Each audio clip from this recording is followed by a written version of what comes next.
Good day, Philippines. Hello, Region 1. Aloha, San Carlinian learners. Airing live from the mango bamboo capital of the Philippines, San Carlos City. You're tuning into CCN Broadcast Center, a virtual home of every SDO-SEC learner, where passion is the key. Learning paves the way. With our division mantra, developing creativity, maximizing versatility. This is your CCN Broadcast Center. CCN Broadcast Center, a virtual home of every SDO-SEC learner.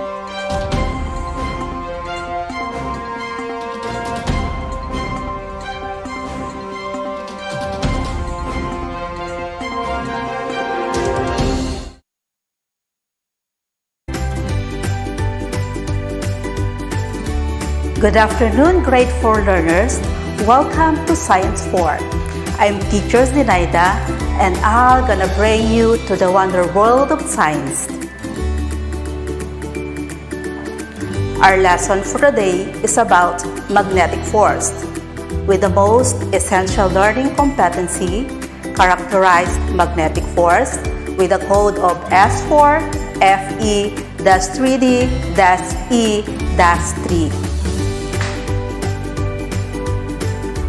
In this lesson, you will familiarize of the different characteristics of magnets. After going through this, you are expected to be able to determine if an object is magnetic or non-magnetic. Next, you have to identify the types of a magnet. And the last one, you have to characterize magnetic force.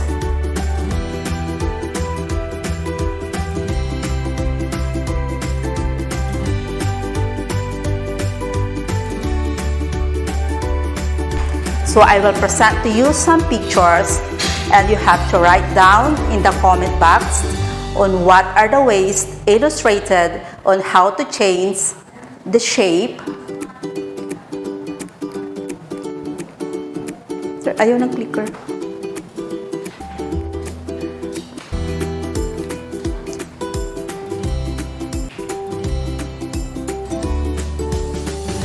The size and the movement of an object.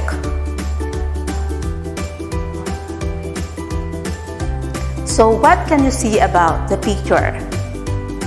Yes, squeezing a lemon. So squeezing is a way to change an object's shape. So force is applied when squeezing. So how about the next picture? What can you tell about the picture? Yes, you're right. A boy is cutting a piece of paper. So cutting is a way to change an object size. So force is applied when cutting.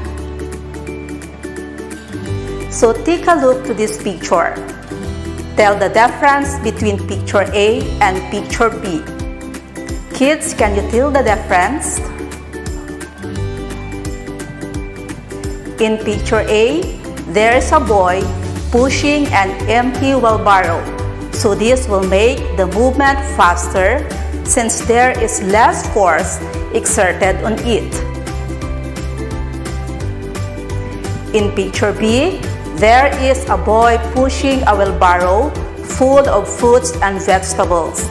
So we expect a slow movement. So greater force is exerted on it. So force is applied to an object by pushing or by pulling. So these are pictures that represent the effect of force when applied to an object. So let's have a pretest to our lesson. So you have to put a check mark if the object can be attracted to a magnet, and a cross mark if it does not. So the first picture is safety pin. What do you think? It is a check mark or cross mark?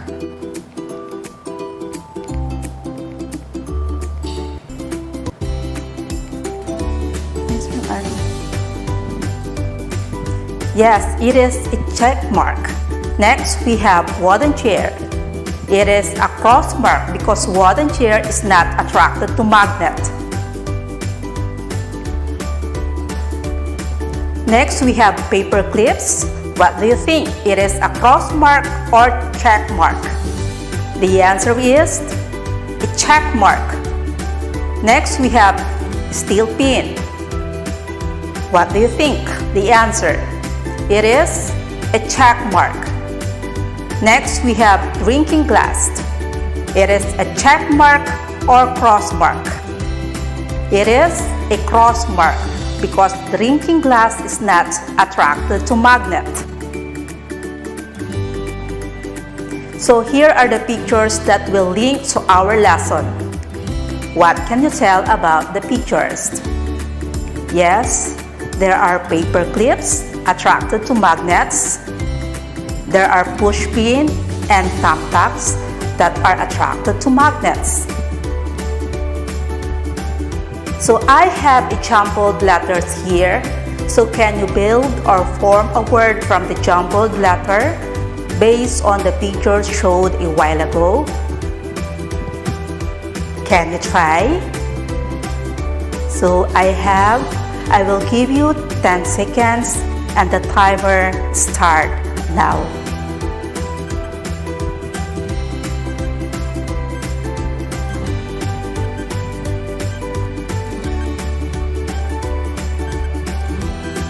What's your answer? It is magnets. So what is a magnet? A magnets have an invincible magnetic field. Magnets will not attract all kinds of metals. Only objects made of iron, cobalt, and nickel will be attracted to magnets.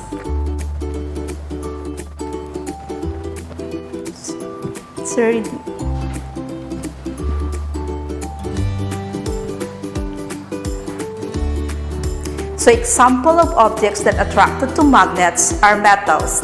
Metals are magnetic objects like scissors, nails.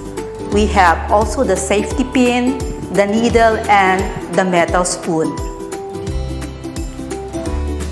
So but remember that not all metals are attracted to magnets, such as aluminum, brass, copper. We have also gold, the lead, and silver. So aluminum, brass, copper, gold, lead, and silver are not attracted to magnets because these metals are weak metals.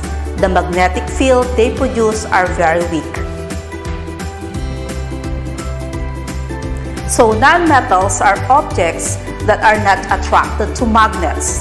They are also called non-magnetic because they are made of rubber, wood, we have glass, paper, and plastic. Example of non-metals, we have plastic bottles, slipper, pencil. We have also drinking glass, papers, and charcoal. So we have several types of magnets.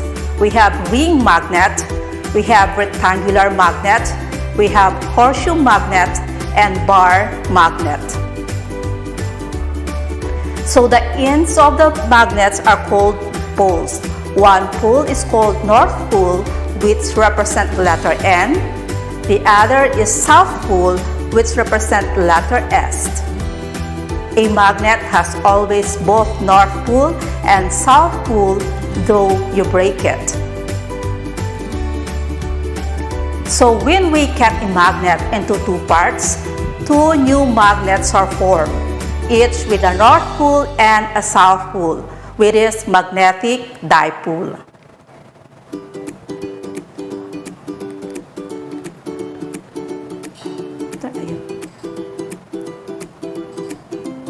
So when the poles of the two magnets are placed near each other, they have a force that will either pull them together or push them apart. The push and pull of magnet is called the magnetic force. If the poles of a magnet are the same and placed near each other, then they will be pushed away or will repel each other. Either both south poles or both north poles will result to repulsion.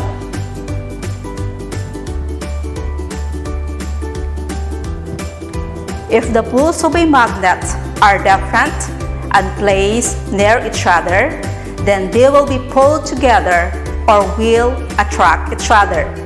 Thus, a nearby south pole and a north pole will result to attraction.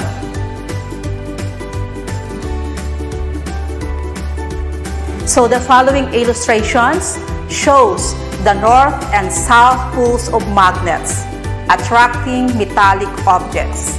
The magnetic field is the area around the magnet where the magnetic force of attraction or repulsion exists. It is strongest near the poles and its strength decreases with distance. So we all know that magnets play a significant role in a wide range of devices, including simple toys. We have computers, credit cards, MRI machines, and business equipment. So do you think, kids, that magnets are important in our life? Okay, so you can cite situations in our daily lives showing the importance of magnets. Okay, that is your offline task. So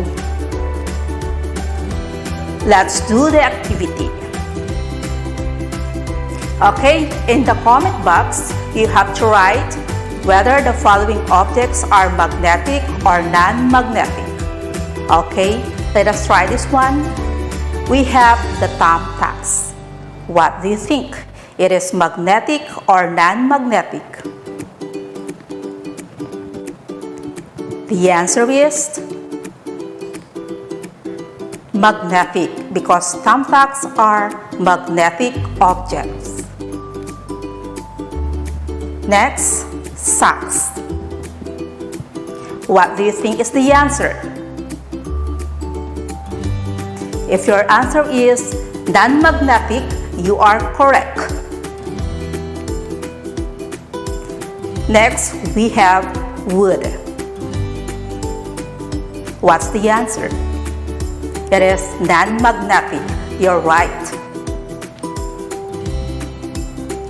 Next, we have metal spoon.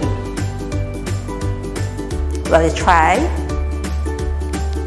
It is magnetic, because metal spoon are attracted to magnet.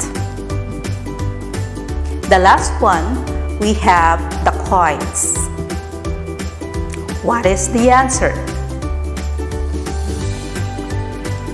You are correct. It is magnetic, because coins are attracted to magnets. Okay, for your assessment, you have to choose the letter of the correct answer. You have to write your answer in the comment box. So number 1, which of the following cannot be attracted by magnets? A. Cobalt, B. Gold, C. Iron, D. Nickel. I will give you 10 seconds and the timer start now.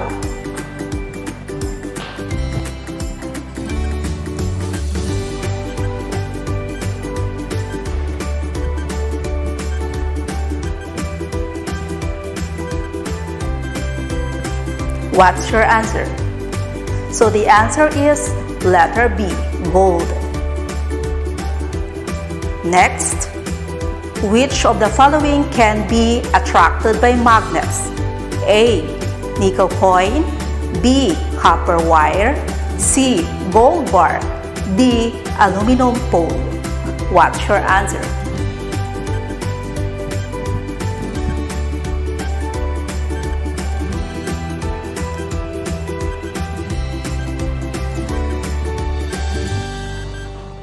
If your answer is letter A, nickel coin, you are correct.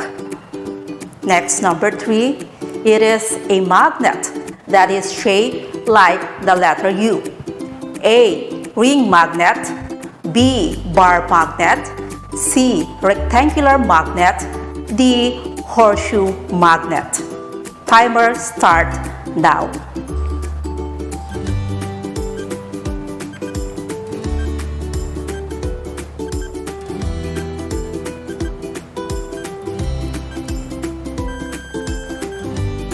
So the correct answer is letter D, horseshoe magnet. Next, number 4. Which of the following is not true about magnetic force? A. Like poles of two magnets repel each other. B. The force of attraction is greater at the middle. C. Opposite poles of two magnets attract each other. D. Magnets attract objects made up of iron, cobalt, and nickel. Timer start now.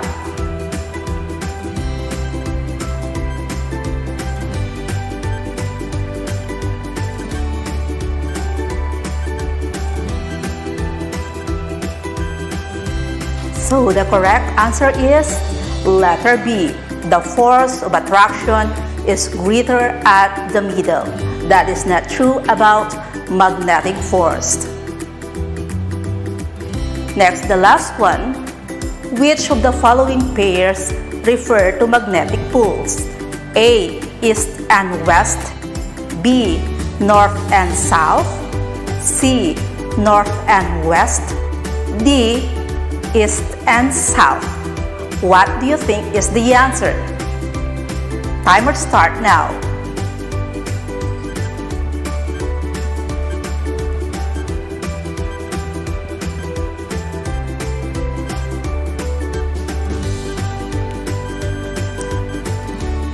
So the correct answer is letter B, north and south. So for your additional activity, your offline task, you have to list down materials at home that can be attracted by magnet. So I hope you learned something from me, my kids. So once again, I'm Zenaida A. Canilang from Central 2 Elementary School. Thank you. Stay safe and God bless everyone. Bye.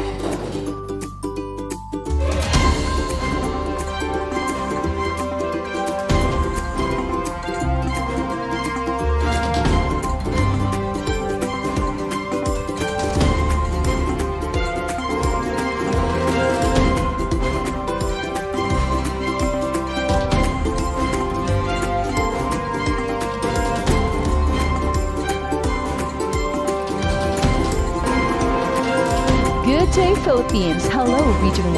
Aloha, San Carlinian learners. Airing live from the mango bamboo capital of the Philippines, San Carlos City.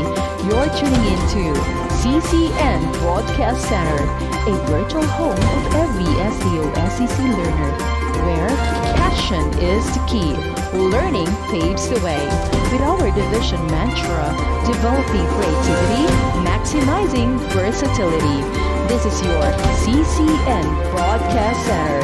CCN Broadcast Center, a virtual home of every SDO-SEC learner.